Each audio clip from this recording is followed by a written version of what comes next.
Decomposing food, literally tons of it.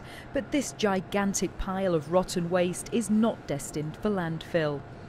The Biogen plant in Rusden in Northamptonshire is one of 3 in our region where the food we throw away from our homes comes back again, in the form of electricity. The concept is simple: food in, energy out. Basically what happens here is that household food comes in and it's broken down into biogas, which is then converted into electricity on site and exported back to the grid.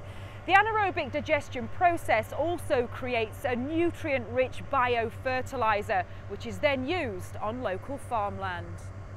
The average UK household throws away around 20% of what it buys. That's around 7 million tonnes of food waste every year. The majority of it ends up in landfill, producing harmful greenhouse gases. In Peterborough, a local authority scheme to recycle household food which comes into this plant here has so far created enough green energy to power 880 homes for an entire year.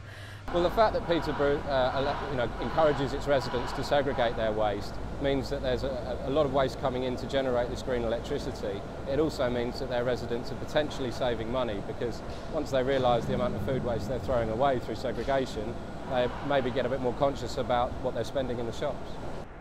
Now, if there was such a thing as scratch and sniff television, then believe me, you would not want to be eating your dinner right now, because the smell inside here, where the process begins, is intense. Liken it to leaving your bin out for a couple of weeks in the heat of the summer, and you might be somewhere close. The rest is controlled by computer and happens inside these giant digestion tanks, where they create and harness methane. We're still a long way from achieving a fully sustainable food future.